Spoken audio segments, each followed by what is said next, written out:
আসসালামু আলাইকুম বন্ধুরা, আশা করি সবাই ভালো আছেন। আপনারা অনেকে জানতে চেয়েছেন ইউনেট অ্যাপ থেকে কিভাবে বিকাশে টাকা ট্রান্সফার করা যায়।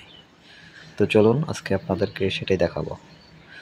তো প্রথমে আপনারা যাবেন ফান্ড ট্রান্সফারে, তারপর ফান্ড ট্রান্সফারে গিয়ে আপনার ইউনেট অ্যাকাউন্টে দেবেন, তারপর টাকা সিলেক্ট করবেন, তারপর আপনার যে বিকাশ অ্যাকাউন্ট নাম্বারটি সেটি টাইপ করবেন। সেটি টাইপ করার সাথে সাথে আপনার নাম চলে আসবে, আর এখানে বিকাশ লিখে দিবেন।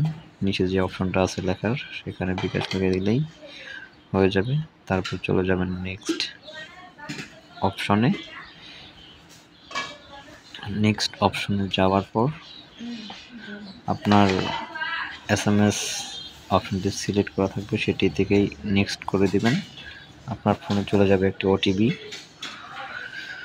ওটিপিটি চলে যাওয়ার পর আপনার ফোনে সেই ওটিপিটি আসলে আবার ট্রান্সফার করে দিবেন।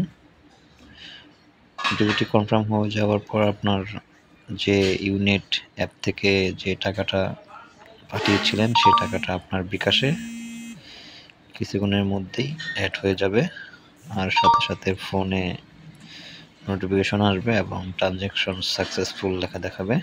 তো দেখতে পাচ্ছেন আমার ট্রানজ্যাকশন সাকসেসফুল হয়ে গিয়েছে, তার মানে যে টাকাটি আমি পাঠিয়েছি বিকাশে অ্যাড হয়ে গিয়েছে। তো এভাবেই খুব সহজে আপনারা ইউনেট ইউসিবি ব্যাংক থেকে